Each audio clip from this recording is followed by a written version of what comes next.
아멘. 하나님께 영광의 박수 드리겠습니다. 할렐루야. 아멘. 너무 좋은 곡을 고르셔서 감사합니다. 우리 오늘 말씀, 하나님의 말씀은 룻기 4장 강해인데 9절부터 10절까지 말씀 우리 읽겠습니다. 다 같이 한 목소리로 9절 10절 말씀 읽겠습니다. 보아스가 장로들과 모든 백성에게 이르되 내가 엘리멜렉과 기럇과 말론에게 있던 모든 것을 나오미의 손에서 산 일이 너희가 오늘날 증인이 되었고 또 말론의 아내 모압 여인 룻을 사서 나의 아내로 취하고 그 죽은 자의 기업을 그 이름으로 잊게 하여 그 이름이 그 형제 중과 그곳 성문에서 끊어지지 않게 하매 너희가 오늘날 증인이 되었느니라. 아멘. 룻기 4장 중에 9절 10절 두 절만 말씀을 읽었습니다. 오늘 말씀 제목은 회복하시는 하나님. 룻기 강의 오늘 마지막 날입니다. 룻기는 총 4장으로 되어 있죠. 4장으로 되어 있는데 1장에서 우리는 어떤 주제를 발견했습니까? 선택이라고 하는 주제를 발견했습니다. 인생의 절박한 위기 가운데서 신앙의 선택을 한 룻, 거기에서부터 생명의 역사, 그리고 룻의 앞으로 펼쳐지는 그 놀라운 영광의 역사가 시작이 된 것이죠. 선택, 우리 인생의 선택이 얼마나 중요한가. 두 번째 2장에서는 은혜라는 제목을 우리가 주제를 발견했습니다. 룻이 그런 선택을 했지만 룻이 그런 선택을 하기 훨씬 이전에 하나님 룻을 택하셨고 그를 유대인의 아내로 만드셨으며 그리고 룻이 베들레헴에 왔을 때에 보아스의 그 밭으로 그를 인도하신 하나님의 은혜. 그 은혜를 우리는 받아야 한다 하는 것을 묵상을 했습니다. 그리고 이제 지난주 우리 3장에서 우리는 믿음이라는 주제를 묵상했습니다. 하나님 우리에게 은혜를 베푸셨을 때 우리가 믿음을 가지고 하나님께 나가야 된다. 룻이 보아스의 이불을 들치고 들어가는 그 적극적이고 자기를 완전히 하나님께 포기한 그러한 믿음 가운데 하나님 역사하시고 놀라운 회복을 하나님 허락해 주신다라는 말씀을 이제 묵상을 했죠. 그리고 이제 오늘 이제 룻기 마지막 결론은 뭐냐? 회복이라는 주제입니다. 회복. 룻기는 고통이라고 하는 그러한 상황 속에서 시작이 됩니다. 고통. 엘리멜렉과 나오미 그리고 두 아들 기럇과 말론 이 두 아들은 정말 극심한 그러한 흉년 가운데 고통 속에서 어쩔 수 없이 자기가 지켜야 되는 땅을 팔고 모압이라고 하는 이방 땅으로 이주를 해가죠. 고통에서부터 이 스토리가 시작되는 거예요. 그런데 이들이 이주해 간 그 모압 땅에서 사는 것은 좀 나았냐? 그곳에 갔는데 역시 그것도 더 혹심한 상황이 돼가지고 10년도 안 돼서 아버지 엘리멜렉이 죽어버리고 남편 기럇과 말론이 다 죽어버렸습니다. 그리고 나오미 시어머니와 두 이방 며느리 오르바와 룻만 남는 그런 혹심한 상황이 되었습니다. 먹고 살 길이 막막한 그런 상황 가운데서 한 가닥 희망이 고향 베들레헴에 풍년이 들었다는 소식을 듣고 나오미가 다시 고향 땅으로 돌아가기로 결심하죠. 그래서 두 며느리에게 너희는 여기서 그냥 이방 사람들이 하니 우리 고향 가면 이방 사람들은 천대받는다. 너희는 아직 젊은데 어떻게 혼자 지내겠느냐. 너희 고향 사람들 만나서 그렇게 살아라. 그렇게 간곡히 권하니까 오르바는 그냥 갔는데 둘째 룻은 아닙니다. 어머니. 제가 어머니를 따라가겠습니다. 어머니의 하나님이 나의 하나님이 되고 어머니 백성이 나의 백성이 되겠습니다. 믿음의 선택으로 그가 베들레헴으로 따라옵니다. 그러나 베들레헴에서의 삶은 괜찮았느냐? 거기도 또 아주 극심한 고통 가운데 살아가는 삶이죠. 나오미가 돌아오니까 사람들이 야 나오미 정말 몇십 년 만이냐 이게 하고 그들을 방문하여 주지만 나오미가 말합니다. 나를 나오미라고 하지 마라. 나오미라고 하는 말의 뜻은 기쁨이라는 뜻이에요. 나를 마라라고 해라. 마라는 고통이라는 뜻입니다. 쓰다, 고통. 마라의 출애굽기에 보면은 출애굽기 15장에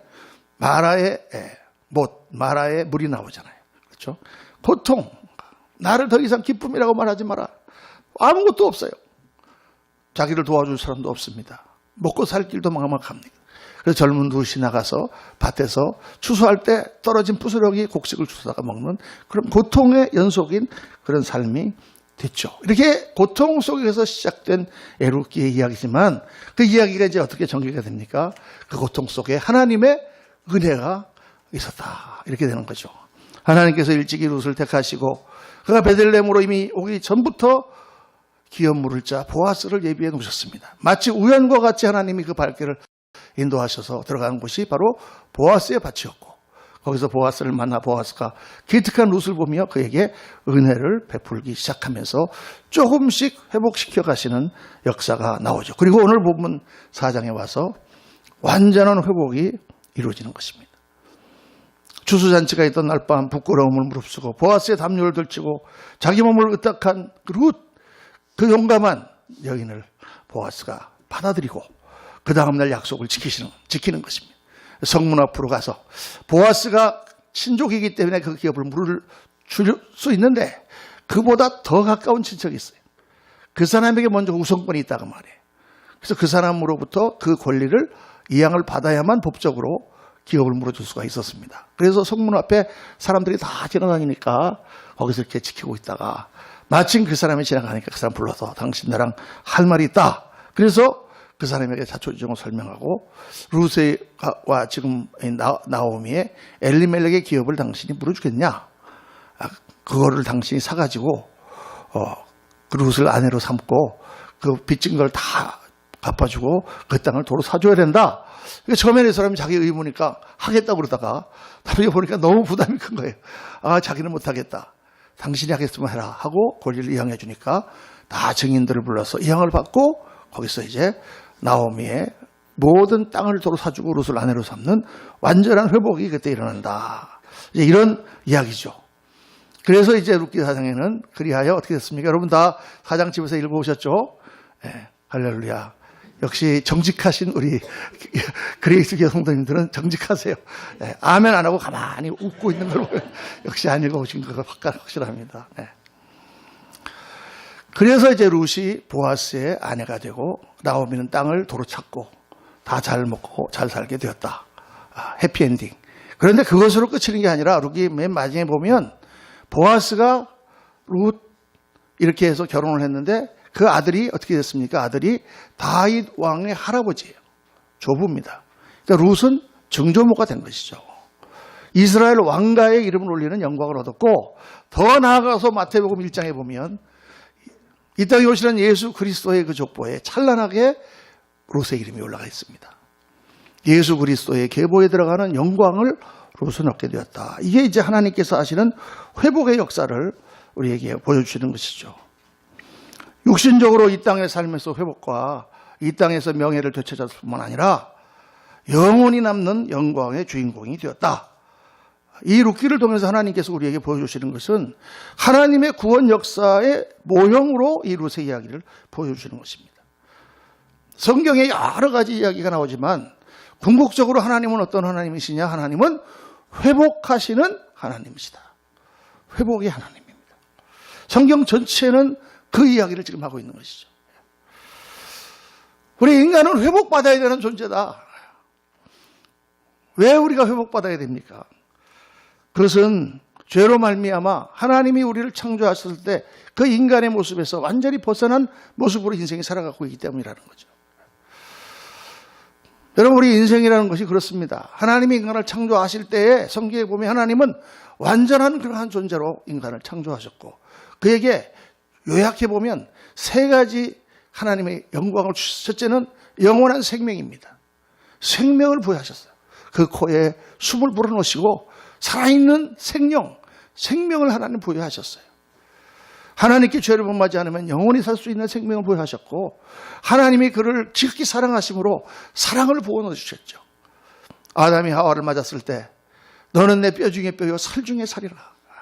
그렇게 말할 정도로 서로 사랑하는 진짜 천국의 사랑의 모습을 하나님께서 그들에게 주시고 그 사랑이라고 하는 그 최고의 기쁨과 그러한 아름다운 모습 가운데서 영원토록 사는 그리고 영광스럽게 사는 영광스러운 존재, 이 모든 땅을 지배하고 다스리며 천국을 다스리는 영광의 존재로 하나님이 인간을 창조하신 것이죠.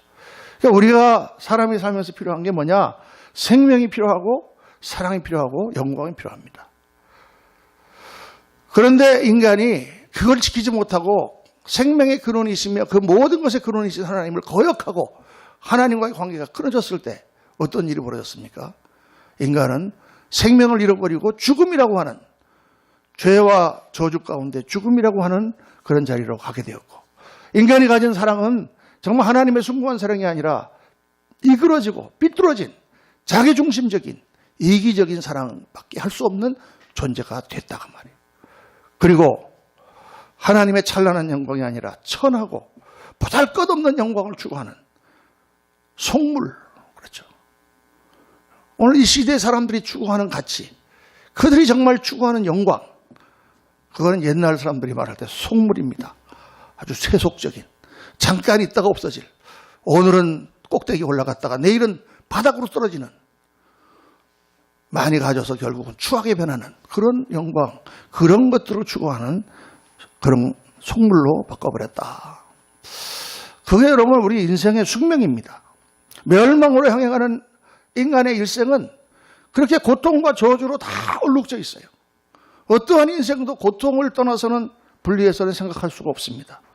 인간은 고통 가운데 태어나서 고통 가운데 살다가 고통 가운데 죽습니다. 그리고 그 고통 가운데 미워하고 헐뜯으며 서로에게 고통을 더해주며 살아갑니다. 그 말씀을 준비해서 생각해 보니까 참 인생이 어리석은 거예요. 자기 혼자 고통받으며 사는 것도 참 괴로운데 남에게까지 고통을 더해주면서 살아 우리는요. 남에게 계속 짐을 주고 남에게 고통을 주고 서로를 고통스럽게 하면서 살아간, 내가 조금 고통을 덜고자 다른 사람에게 고통을 더 씌우고, 내가 조금 편하려고 다른 사람을 부리고, 내가 좀 더 잘 먹고 잘 살기 위해서 다른 사람을 굶기고, 내가 올라가기 위해서 다른 사람을 밟고 올라가는, 그게 바로 우리 인생의 모습이고 해결할 수 없는 우리 인생의 비극인 것입니다. 그런데 그 고통 가운데 하나님께서 우리에게 빛을 주셨죠. 그 빛이 바로 예수 그리스도입니다. 할렐루야. 예수 그리스도. 예수 그리스도는 그 인생의 문제를 단번에 해결하셨어요. 어떻게? 예수 그리스도께서 우리를 하나님께로 인도하셔서 우리의 모든 죄와 모든 허물을 다 사하시고 그분은 대신 지고 우리를 다시 하나님을 만나게 하시니, 하나님과 떨어짐으로 말미암아 생겼던 모든 저주와 고통 문제를 하나님 생명의 근원과 다시 만나게 되니, 붙게 되니 다 한꺼번에 해결되는 거죠. 우리가 인생에 여러 가지 문제가 많습니다. 뭐 가정 문제도 있고, 관계의 문제도 있고, 뭐 돈의 문제도 있고, 교육의 문제도 있고, 무슨 뭐 자기 인격의 문제도 있고, 여러 가지 뭐 하여간 셀 수 없는 많은 문제가 있지만 성경은 그냥 딱 한 가지 답을 제시합니다. 뭐예요? 그리스도로 말미암아 하나님께 돌아가라. 모든 것의 해답은 다 하나님께 있다. 할렐루야. 하나님을 만나고 나면 다 해결되는 거예요.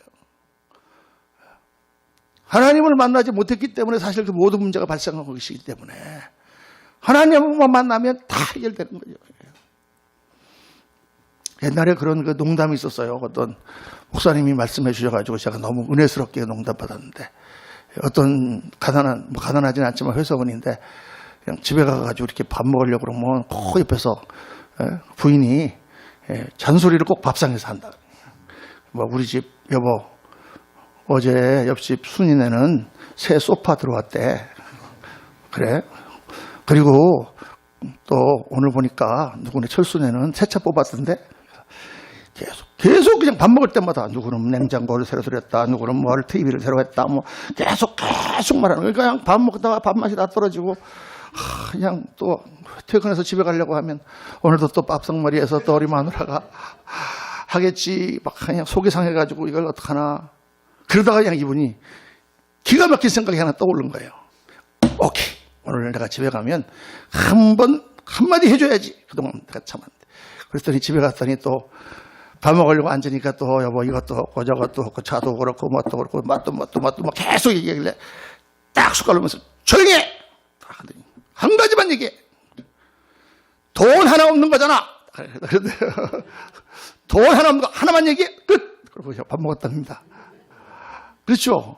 돈 하나 없는 거죠. 뭐 차도 없고 뭐 냉장고도 없고 소파도 없고 뭐 다 없지만 뭐 돈 하나 없는 거예요. 돈만 있으면 해결되잖아요. 할렐루야. 하나님이 그러시다가 말이에요. 이 문제도 있고 저 문제도 있고 자녀 문제도 있고 무슨 뭐 가정 다 문제가 많은 것 같아도 하나님 모든 복과 모든 생명과 모든 사랑과 모든 것의 근원이신 하나님을 만나면 다 해결되는 줄로 믿습니다. 예수님이 하신 것은 물론 많은 가르침을 주셨지만 근본적으로 예수님이 하신 것은 십자가를 지시고 우리를 하나님께로 인도하신 거예요. 예수님은 어떤 분입니까? 우리가 그분을 믿으면 그분이 내 모든 죄와 허물을 다 사하시고 나를 그분과 하나가 되게 하셔서 하나님의 자녀가 되게 하시는 분이죠. 그래서 예수 믿는 게 좋은 겁니다. 여러분, 이게 참 놀라운 진리예요. 이 복음이라는 걸 생각하면 할수록 이건 인간이 고안해낼 수 있는 게 아닙니다. 많은 사람들이 예수 믿기 전에 그런 의문을 가진단 말이에요. 제가 예수 믿는 건 이상합니다. 모든 사실 우리가 상식적으로 또 다른 종교에서 말하는 것을 생각해 보면 좀 사람이 노력을 하고 착하게 살고 그래야 그 사람은 조금 죄가 덜하고 조금 이 사람은 죄가 많으니까 더 벌을 많이 받고 이래야만 그게 공평한데 어떻게 된 게 예수님을 믿으면 이거는 아무리 죄가 많아도 그냥 예수님을 믿는 순간 다 죄가 사이죠. 착하게 살려고 노력하고 뭐 그래도 그냥 예수님 믿는 순간 똑같아. 다 똑같아요. 불공평하잖아요. 저 사람은 저렇게 막 사람을 죽이고 그랬는데 예수 믿으면 다 저가 용서받고 천국 갑니까? 네, 그렇습니다. 나는 착하게 노력하고 살려고 그랬는데 예수 안 믿으면 천국 못 갑니까? 네, 아마 그럴 것 같습니다. 그렇죠, 여러분? 불공평하게 보인단 말이에요. 그런데 하나님께서 우리에게 말씀하시는 것은 죄라고 하는 것이라든가 우리들이 무너진 것이 우리가 볼 때는 크고 작은 것 같지만 하나님 보시기엔 다 똑같다는 거예요. 우리가 볼 때 저 사람은 막 흉악한 죄를 저지르고 저건 막 나쁜 놈처럼 생각되지만 여러분, 그 사람의 자란 환경과 그 사람이 어렸을 때부터 처한 모든 걸 보면 나도 그렇게 자라면 그렇게 될지 몰라. 인간의 범죄라는 게 무슨 끔찍한 사고를 저질러도 그게 뭐 원래 그 사람이 약해서 그런 줄 아십니까? 아니에요. 순간적으로 하다 보면 사람이 그렇게 되는 거예요. 옛날에 뭐 고재봉이라든가 무슨 살인마도 다 순간적인 판단착오로 그렇게 되는 거예요. 그러니까 하나님 보실 때는 다 그놈이야. 다 50보 100보요. 나는 뭐 이렇게 거룩하게 살았습니다 하는 사람이나 나는 뭐 이렇게 하다 보니까 큰 죄를 지었어. 하나님 보시기에는 다 죄인이라고 말이죠. 의인은 없나니 하나도 없다 그랬어요. 그거 가지고는 하나님 앞에 나갈 수가 없다. 그래서 예수 그리스도의 은혜를 입어야만 우리가 하나님 앞으로 나갈 수 있고 영원한 생명을 얻을 수가 있고 죄의 사함을 받을 수가 있고 사망의 저주에서부터 우리 해결을 받을 수 있다. 이게 사실 얼마나 놀라운 진리인지 모릅니다. 우리는 시간과 공간에 갇혀 있잖아요. 우리가 죄라고 하는 사회에 갇혀 있잖아요. 어떻게 우리가 우리 문제를 해결할 수가 있습니까? 누가 바깥에서 열어주셔야 돼요. 누가 열어줘야 돼. 그분이 예수 그리스도죠. 할렐루야. 자, 고통에서 영광으로. 룻기는 고통으로 시작했지만 영광으로 끝이 납니다. 이게 성경 전체의 스토리고 하나님께 우리 인생에게 주시기 원하시는 축복이다. 그 말이죠.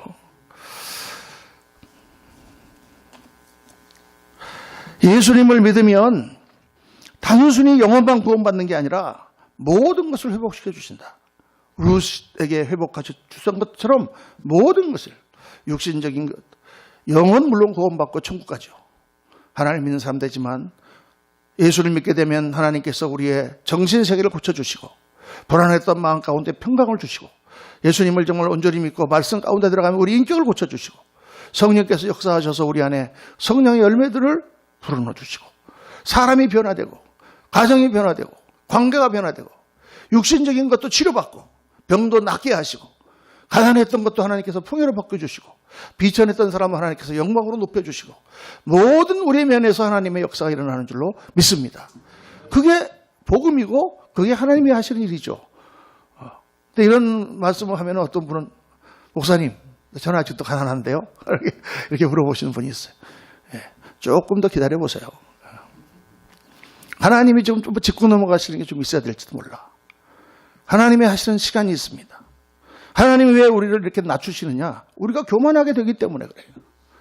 하나님이 우리에게 물질을 많이 주시지 않느냐? 물질을 많이 주면 물질에 빠지기 때문에 그래요. 물질에 빠져서 하나님을 잊어버리기 때문에 그래요. 성경에 나오는 수많은 의인들, 솔로몬을 보십시오. 지혜와 모든 것을 다 줬는데 그건 하나님을 잊어버리잖아요, 나중에. 다윗을 보세요, 여러분. 그렇게 하나님을 잘 믿던 사람도 모든 것이 편안해지고 나라의 왕이 되고 다 되니까 하나님을 깜빡 잊어버리고 범죄하잖아요. 하나님의 시간이 있고 때가 있고 하나님의 계획이 있으신 줄로 믿습니다. 그러나 하나님은 계속 우리를 회복하고 계세요. 지금. 회복의 역사를 지금 하고 계시는 거예요. 그래서 하나님을 믿고 전인적인 회복을 당연히 받아야 되는 것입니다. 우리의 모든 면에서 기도하고 하나님께 구한 것은 주님께서 주실 줄로 믿습니다.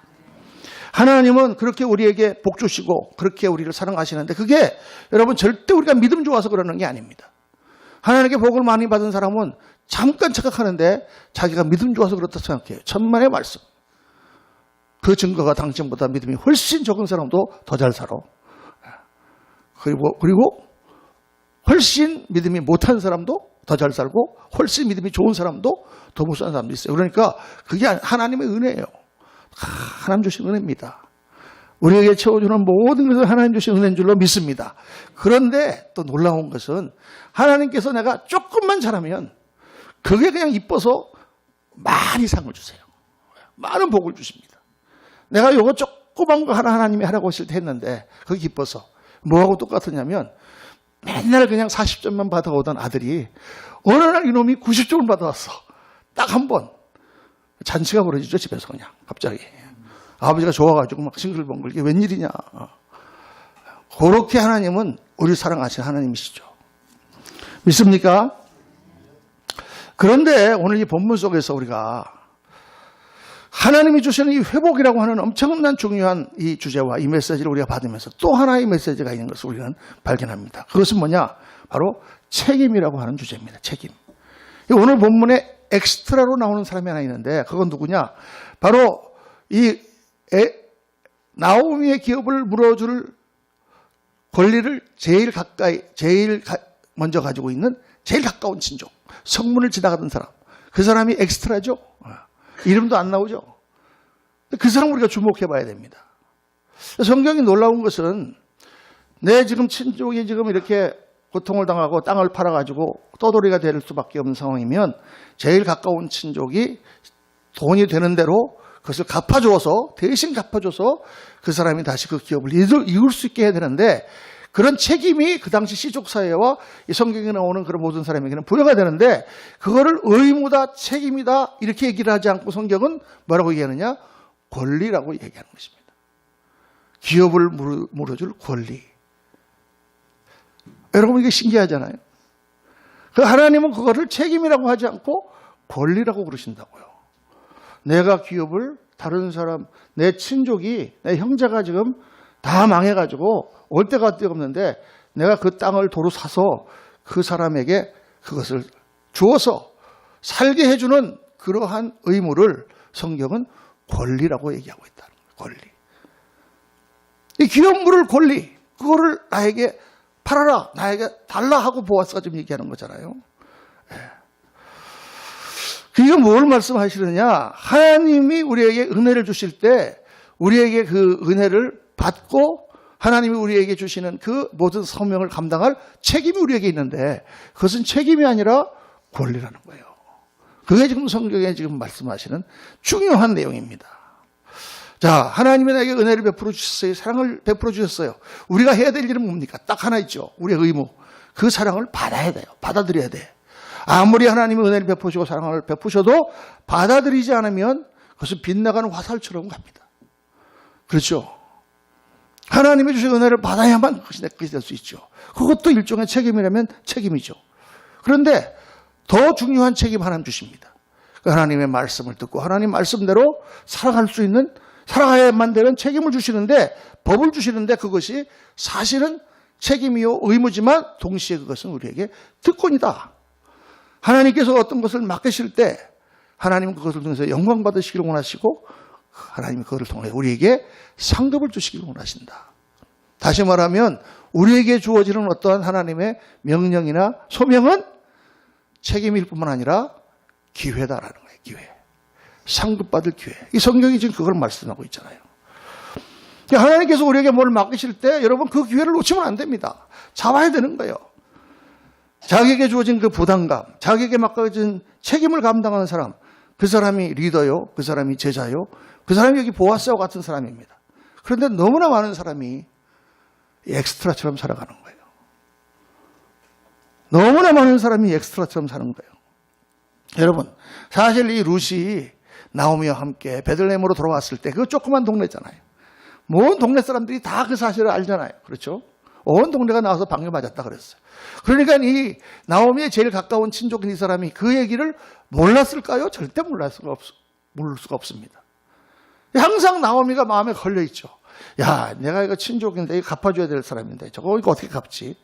돈도 그렇고 지금 너무 부담되는데 저거 갚아줘야 되는데 하고 생각을 했을 거예요. 아마 우리 생각에는 아니 뭐 그 친족이 그렇다고 그거 꼭 갚아줘야 되나? 라고 생각을 하겠지만 당시의 법은 그렇지 않았습니다. 당시에 그 기업을 물을 책임은 첫 번째로 형제들에게 있었고 형제가 다 죽으면 바로 친족에게 있었습니다. 그래서 우리 룻기 1장부터 나오는 그 말씀 중에 나오는 그 배경 중에 하나가 뭐냐 하면 계수혼, 수혼이라는 거잖아요. 형수를 동생이 아내로 맞았고 들어가서 아들을 낳아줘야 되는 그런 법이 있었잖아요. 우리가 볼 때는 굉장히 이상한 법이지만 그 당시 시족사회에서는 형의 가계를 이어주기 위하여 당연히 해줘야 되는 거예요. 근데 그걸 안 해주면 어떻게 되느냐? 안 해주면 아주 동네 완전 개망신합니다. 그게 율법에 나와 있어요. 신명기 25장에 보면 내가 지금 남편이 죽고 아들도 없고 나는 혼자 돼 있는데 먹고 살 길도 막연한데 지금 동생이 지금 있는데 그 동생이 자기 의무를 다하지 않는다. 그러면 이 형수가 나가가지고 사람들 앞에서 아무리 기다려도 동생이 자기 의무를 다하지 않습니다 하고 사람들한테 얘기하면 장로들이 그래? 그 사람을 불러다가 사람들한테 끌어안치고 이렇게 하라는 거예요. 오늘 말씀 보면 그러나 그 사람이 만약 그 형제 아내 맞이하기를 즐겨하지 아니하면 그 형제 아내는 성문으로 나가서 이렇게 하는데 그 성배 장로들은 그를 불러다가 말할 것이며 그가 이미 정한 뜻대로 말하기를 내가 그 여자를 맞이하기를 즐겨하지 아니하노라 하면 권면하는 거예요. 야, 너네 그러면 되냐? 형수 빨리 아내로 맞아서 빨리 아들 낳게 해줘. 그런데도 동생이 나 못하겠어요. 그러면 어떻게 하느냐? 9절에 그의 형제의 아내가 장로들 앞에서 그에게 나가서 그의 발에서 신을 벗기고 그의 얼굴에 침을 뱉으며 이르기를 그의 형제의 집을 세우지를 즐겨 아니하는 자에게는 이같이 할 것이라. 이렇게 아주 동네 망신을 완전히 그 사람의 명예가 떨어지는 신발에 신을 벗기운다는 것, 신을 벗는다는 것은 겸손의 뜻이죠. 낮아진다는 뜻이죠. 신을 벗기우고 얼굴에다가 침을 뱉고 너 형제의 도리를 다하지 못한 그런 사람이다 하고 동네에서 완전히 망신을 시킨다. 다시 말하면 그 당시 사회에서는 형제의 기업이 무너졌는데 그 기업을 이어주지 않는 것은 죄다 그 말이에요. 형제가 없는 경우는 가까운 근족부터 그 책임을 지게 되는 것입니다. 그것이 친형제만큼 그렇게 억지로 부과되는 건 아니었지만은 당시 사회적으로는 마땅한 의무였다는 것입니다. 우리도 옛날에 형제가 있는데 그 형제가 죽어서 그 자식들이 어딜 데 갈 데가 없으면 데려다 키웠잖아요. 옛날에. 사촌들이 그래서 저희도 집에 와서 크고 어떻게 다 그렇게 같이 하면서 살았잖아요. 지금이야 핵가족 시대가 돼가지고 뭐 형제야 망하든 말든 전화도 걸지 마 그러고 그렇게 살지만 옛날에는 안 그랬다고 말이죠. 그래서 오늘 이 본문에 나오는 이 엑스트라는 상당한 부담을 느꼈을 거예요. 그런데 오늘 아침 성물 들어가는데 보아스가 자기를 부르더니 야 나오미 얘기를 하는 거예요. 너 나오미 언제 알지? 알죠. 내가 그 기업 물어줄 책임이 당신한테 있잖아. 알죠. 어떡할 거야? 물어줘야죠. 그러면 야 지금 당장 나오미하고 룻이 곤란이 됐으니까 나오미 땅 도로 사서 주고 룻을 아내로 삼아가지고 해. 그러니까 그거 내가 지금 부담이 너무 돼갖고 못하겠는데요. 그러니까 보아스가 야 그러면 내가 그거 물어줄 테니까 그거 나한테 그 권리를 넘겨라. 아이고 그렇게 하십시오. 그래서 사람들 앞에 신을 벗는다. 침은 안 뱉지만 신을 벗고 사람들 앞에서 나는 이 기업을 다 넘긴다라고 선포하고 보아스가 그 기업을 물려받는 것입니다. 자, 자기 신을 벗고 사람들 앞에 나는 내 책임을 넘깁니다. 이거는 사실 부끄러운 선언이에요. 자랑스러운 것이 못 됩니다. 침까지는 안 뱉었지만은 이게 성경에 나오는 신을 벗기고 부끄러운 방식을 감수하면서 자기 책임을 떠넘기는 거죠. 그 책임을 보아스가 은혜스럽게 자랑스럽게 감당하는 것입니다. 성경은 이 엑스트라에 대해서 정죄하지 않습니다. 나쁜 놈 이렇게 얘기하지 않아요, 성경은요. 그럴 수 있습니다. 그런데 보아스에 대해서는 엄청난 칭찬을 하죠. 보아스는 하나님의 영광을 받은 사람, 하나님의 영예를 그 사람은 취한 사람, 정말 하나님의 축복을 받은 사람으로 그렇게 묘사를 하는 것입니다. 여러분, 이게 중요한 포인트입니다. 하나님께서 우리에게 주시는 거룩한 부담감이 있습니다. 그거 우리가 감당 안 한다고 누가 우리를 정죄하거나 나쁘다고 말하지 않아요. 그러나 우리가 그 사명을 감당하는 것은 하나님께 영광이 될 뿐만 아니라 하나님께서 엄청난 상급과 보상을 해주시는 그런 기회가 되는 거예요. 저에게 가끔가다 선교사님들이 옵니다. 나가도 형편이 너무 어렵지만, 이 선교사님이 이렇게 여러 가지 어려운 형편을 들었는데 내가 뭐라도 좀 도와야 되지 않을까? 부담감이 생기잖아요. 이걸 안고 집에 가서 이렇게 자려고 그러면 잠이 오질 않아요. 어떻게 해서든지 내가 도와야 되지 않느냐. 근데 개척교회 하는 목사가 선교사 왔다고 안 도와줬다고 누가 뭐라고 그러겠습니까? 당신 어떻게 목사가 그럴 수 있어? 선교한다는 교회에서. 이렇게 말하는 사람 아무도 없죠. 그렇지만 어떻습니까? 하나님의 상급을 놓치는 거죠. 내가 어렵고 힘들지만 그 가운데 그래, 나도 힘들지만 이 선교사는 정말 더 힘들지 않겠는가.